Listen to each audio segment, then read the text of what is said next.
tardes. Nosotros somos la Alianza de Pilsen.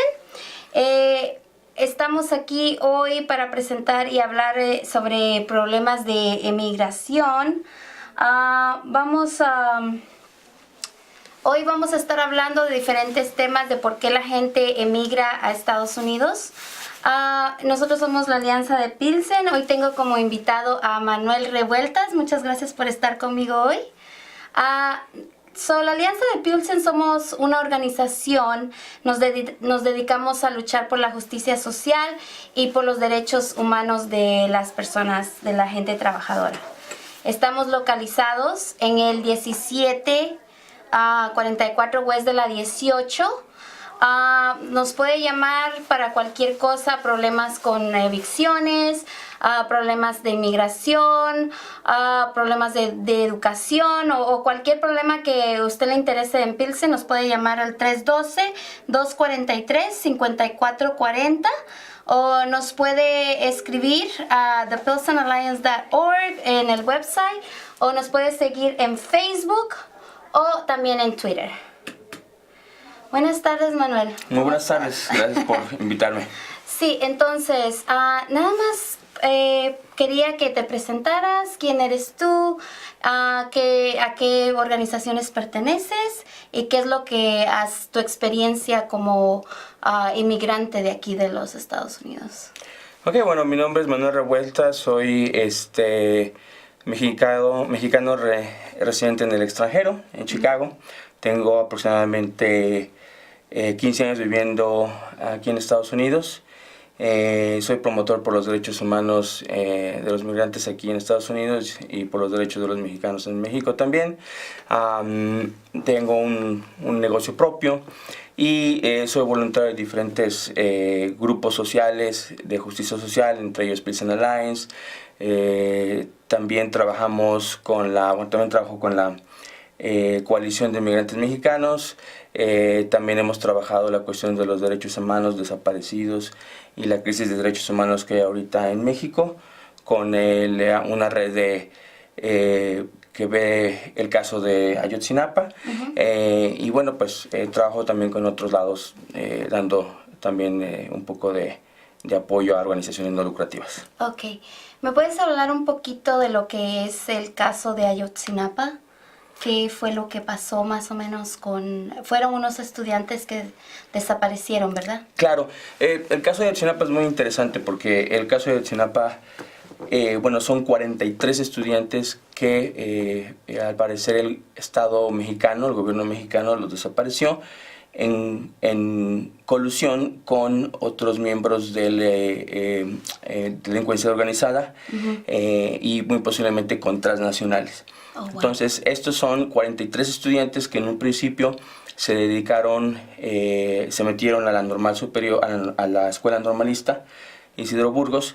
Entonces, ellos, es muy interesante porque si ellos no se hubieran metido a la escuela normalista, pues seguramente lo que hubieran hecho era, si hubieran ido de migrantes, si hubieran ido acá a pasar el lago, el río, y si hubieran venido como nosotros, ¿no? Claro. Entonces ellos decidieron quedarse en México y no lo hicieron. Sin embargo, dos de los papás de los muchachos son migrantes. Uno está en Nueva York y otro está en el área de San José, California. Entonces es muy interesante porque ellos tienen tíos, abuelos, amigos, dos papás acá en Estados Unidos como migrantes. Lo que nos quiere decir es que la situación de la migración es por muchas razones. Una razón es económica, pero otra razón es por justicia también. Exactamente. Yo creo que todos tenemos una historia, ¿verdad? Una historia para contar. Muchas de las familias que, por ejemplo, mi mamá, ella vino aquí indocumentada, ¿verdad? De Guatemala, de Centroamérica. Entonces tenemos esas historias. Mi mamá se vino, cruzó el desierto, me dejó baby, o sea, chiquita en Guatemala con mi familia, con mi abuelita. Y pues casi muere en el desierto, o sea, casi muere en el desierto mi mamá. Y pues, o sea, nadie se viene de un país para otro por lujo, ¿verdad? Porque allá hay no hay muchas oportunidades, hablando como, por ejemplo, en la educación. Hay mucha, o sea, ¿qué sería una de las cosas principales que afectan a nuestros países, verdad? Porque ya de que no hay recursos, no hay recursos sociales para nuestra gente en nuestros países, que es algo triste. No hay recursos de educación, entonces la gente viene y arriesga sus vidas en el desierto o cruzando el río. ¿Qué dirías tú que es una de las razones más importantes por qué la gente emigra a este país? Primero, porque tiene la capacidad de emigrar. Es decir, el ser humano puede movilizarse y en ese aspecto puede ir a donde él quiera, ¿no? Entonces, una capacidad humana o una parte de nuestra condición humana, así como podemos amar, querer, odiar, pensar, expresarnos, podemos migrar. Es parte de nuestra capacidad humana, no nos podemos deshacer de esa capacidad. Entonces, como capacidad, pues la tratamos de usar en los momentos en los cuales nos sentimos que requerimos de esa capacidad, ¿no? Como cuando necesitamos correr o hay una situación de peligro, pues corremos rápido, ¿no? Sí, claro. Entonces, en ese caso, ese es para empezar, no es una condición humana. Ahora, ¿qué nos obliga a tomar esas decisiones de movilizarnos tan lejos, 2,000 millas o 3,000, 4,000 millas tan lejos? Son varios factores.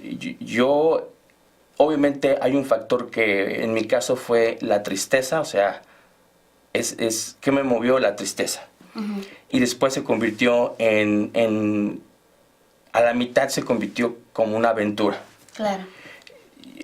Yo, cuando vine para acá, yo me traje una mochila grandísima, así, esas de exploradores, y yo traía, yo no sé qué pensaba yo que iba a pasar, pero yo traía un sartén, cucharas y estas como cocinetitas chiquitas eléctricas que conectas. Entonces yo pensaba, en el peor momento, ahí hago un huevo revuelto y ya la hice. O sea, venías como preparado para sobrevivir, como que dice. Ajá. Y yo no sé por qué traía ropa, claro, pero traje como 30 libros. Yo no sé por qué, yo pensaba que iba a tener mucho tiempo para leer.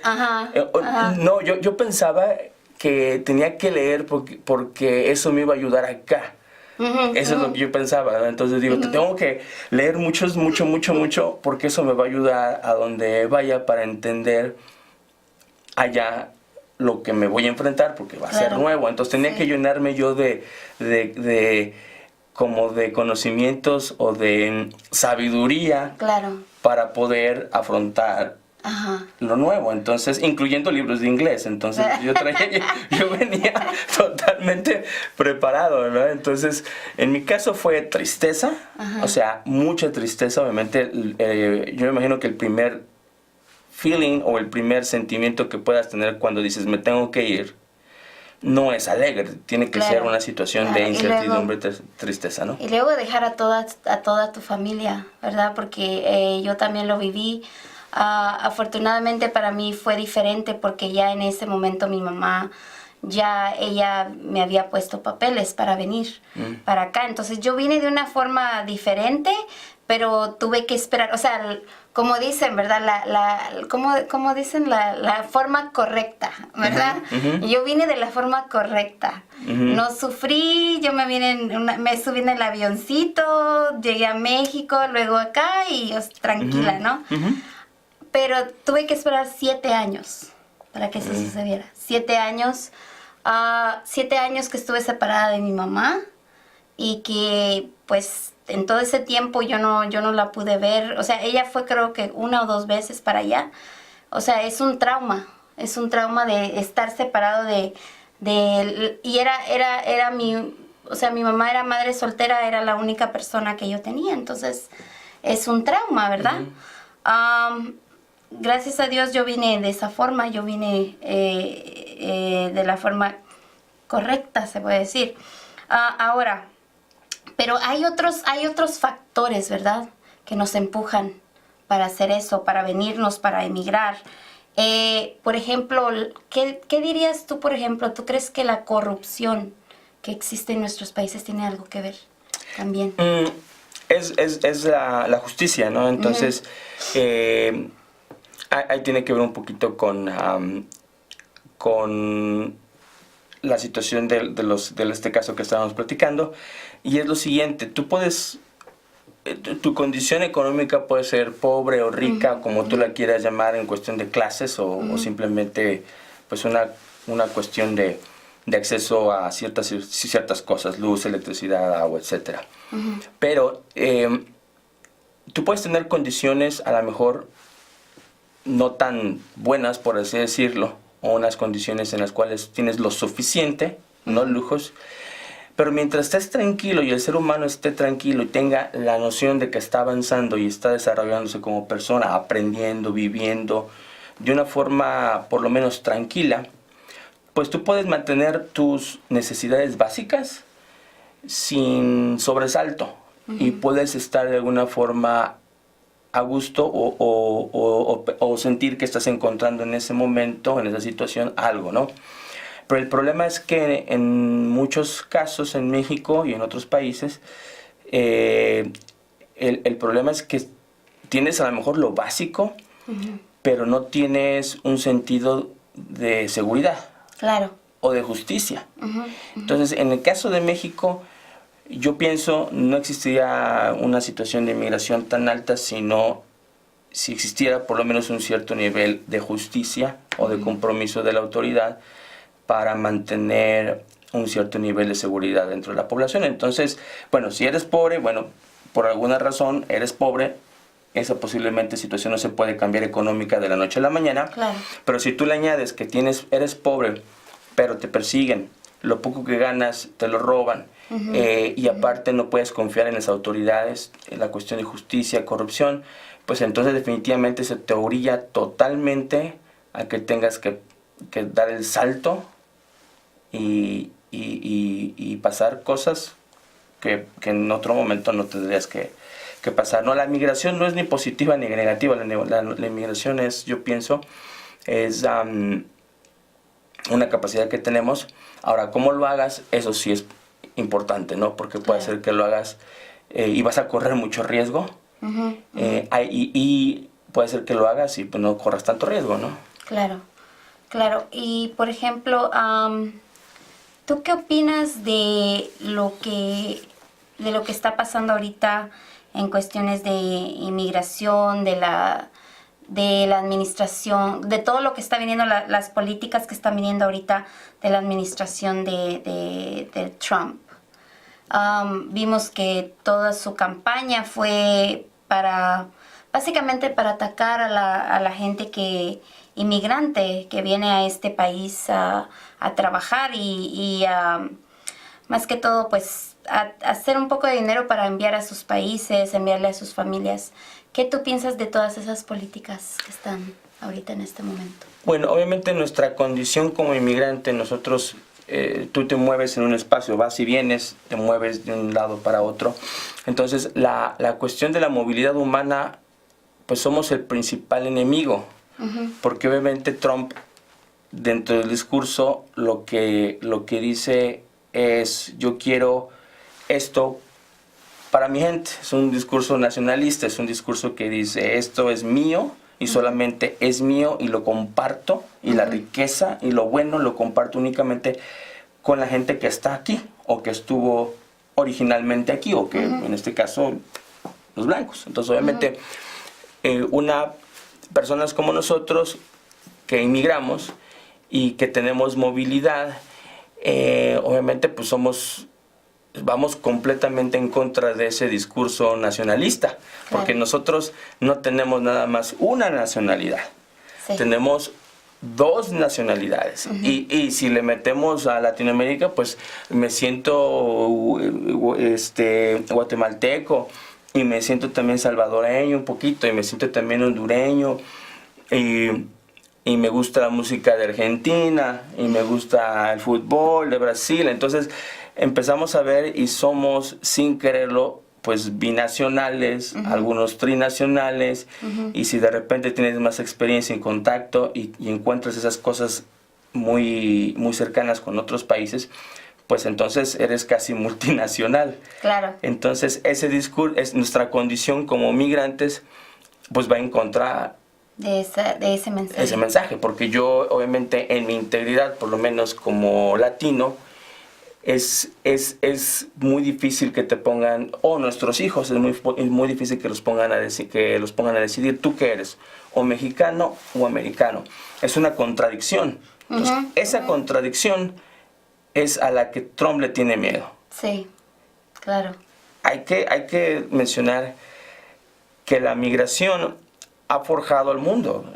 O sea, es decir, las antiguas civilizaciones, los que hacían posible que el papel de China llegara a Europa y lo que se sabía de Europa llegara a China, era a través de las movilizaciones de personas que iban y venían. Y en aquel entonces no había restricciones. Claro. Y candados migratorios o restricciones para movilidad. Eso es a lo que le tiene miedo Trump. Entonces, somos el antidiscurso de Trump, ¿no? Claro. Bueno, pues también nosotros hemos sido parte, la Alianza de Pilsen ha sido parte de apoyando a los 43, ¿verdad? Entonces, si se quieren envolver con este comité de los 43 de Ayotzinapa y quieren más información, pueden ir a nuestras oficinas al 1744 West de la 18, o nos pueden llamar al 312-243-5440. Nos pueden escribir emails en nuestra página de website de pilsenalliance.org, o nos pueden seguir por el Facebook o Twitter. Bueno, pues entonces continuamos. Tú también participas en lo que es la coalición de inmigrantes, ¿verdad? Sí. ¿Qué es exactamente la visión que tienen para esta coalición? ¿Y qué tipo de trabajo o cómo se pueden envolver las personas que quieren participar en esta coalición? Bueno, dentro de lo que es migraciones hay una parte que es las diásporas. Es decir, nosotros somos una diáspora. Diáspora es algo o alguien que sale de su geografía y así como la palabra dice, se expande por todos lados, ¿no? Entonces, se dispersa por todos lados. Entonces estamos dispersos por todos lados. Entonces, el gran secreto es cómo podemos, toda esa gente que se dispersó, porque tuvo que emigrar, cómo ahora puede volver a reagruparse y reorganizarse. Ok. Entonces es súper complicado porque en el caso mexicano pues somos muchos en todos lados. Sí, claro. Entonces lo que estamos, ahora, obviamente esas personas se dispersaron, nosotros nos dispersamos, pero eso no quita que tengan obviamente derechos humanos, pero también derechos originales del país donde venían. Okay. En el caso mexicano, si fuéramos de otro país que estuviera a 100,000, al otro lado del continente, pues difícilmente ese país iba a poder influir a Estados Unidos, porque pues, están en otro país, en otro continente, pero en el caso mexicano estamos al lado. Okay. Entonces, pues hay una larga tradición de relaciones internacionales entre México y Estados Unidos. Tienen el número de consulados más grande por todos lados, y entonces esos derechos que tú originalmente tienes como mexicano en tu país, por una cuestión extraterritorial, no tienen que dejar de ser preservados. Entonces, son derechos que tienen las diásporas, es decir, más allá de donde tú vivas, tú sigues teniendo un derecho de tu país como ciudadano. Okay. Y uno de esos derechos es el derecho a que te proteja y que te salvaguarde y que te proteja de cualquier situación en el país en el que estés. Okay. Ese es el trabajo de cualquier oficina, pues de cualquier país. Entonces, Ese eso es lo que sería, estamos como quien trabajando. dice, el trabajo del consulado. Ese es el trabajo del consulado, y nuestro trabajo es hacer que esos derechos sean velados, sean mantenidos, obviamente, a pesar de que estamos fuera del país. Okay. La situación se vuelve aún más importante si hablamos que no hay razón para que no se pudieran cumplir esos derechos, tomando en cuenta que hay recursos realmente en el país, hay recursos en México para poder proteger a los derechos de los mexicanos. Okay. Entonces, el consulado y el gobierno mexicano, al no hacer nada por los mexicanos que están en el extranjero, los ciudadanos mexicanos que están en Estados Unidos, pues lo que hacen es que si no están haciendo su trabajo, prácticamente están colaborando con Trump, por así decirlo. Claro. O sea, prácticamente están colaborando. Hay datos que dicen que muchos de los mexicanos que han estado y que están encerrados en las cárceles, en las prisiones para migrantes, muchos de ellos no han recibido apoyo del consulado, no han recibido apoyo de los recursos que tiene el consulado. Entonces, esa es una falla grande. Claro. Porque no están cumpliendo con su trabajo y están dejando y viendo por alto una situación crítica, una crisis increíble, y no están reaccionando como tendrían que hacer. Claro. Si fuera al contrario, si hubiera una crisis y vamos a suponer que hubiera 20, 30, 40, 50 norteamericanos que estuvieran en una situación de mucho peligro en cualquier otro país, inmediatamente el gobierno americano mueve cielo, mar y tierra, y hace lo que sea. Sí, claro. Entonces, ¿cuál es la razón por la cual el gobierno mexicano no haga lo mismo? Claro. Tendría que moverse cielo, mar y tierra. Aparte tiene un sistema grandísimo de consulados. Entonces, nuestro trabajo ahorita es pelear por esos derechos de los mexicanos que están fuera del país, mexicanos que residen fuera del país, y que son muchísimos derechos. O sea, nosotros como mexicanos tenemos el derecho a participar cívicamente, participación ciudadana, participación, obviamente, representación. Tenemos derecho a que nos protejan, tenemos derecho a que mantengan los recursos que mandan al extranjero sean usados de una forma adecuada. Okay. También tenemos derecho a que la mujer sea atendida en esos consulados de forma digna, que se salvaguarde su protección. O sea, son una serie de derechos que tendrían que cumplirse, ¿no? Ok. Entonces, hablando sobre eso, ¿cuáles son los pasos que están tomando ustedes como organización para que todo esto se cumpla, ¿verdad?, con el consulado?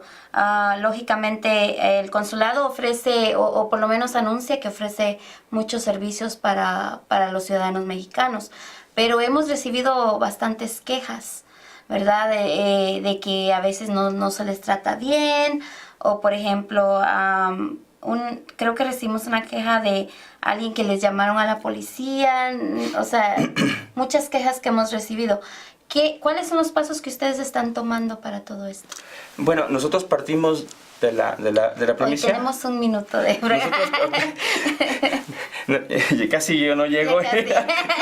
Nosotros partimos de la premisa que obviamente por la situación de crisis humanitaria que ahorita estamos nosotros viviendo, y crisis humanitaria, pero sobre todo de prácticamente casi persecución que estamos teniendo por el gobierno de Donald Trump, los consulados deberían de trabajar de una forma proactiva, es decir, nosotros debería ser un centro en donde encontramos refugio. No lo son. Generalmente la gente le dice, vamos al consulado, y te dice, prefiero ir a otro lado menos ahí.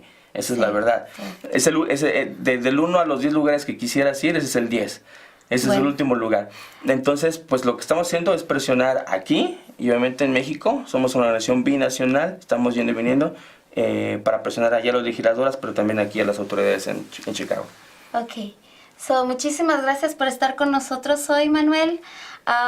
Entonces, síganos en Facebook, y nosotros somos la organización Pilsen Alliance, o la Alianza de Pilsen. Que tengan feliz tarde y muchísimas gracias.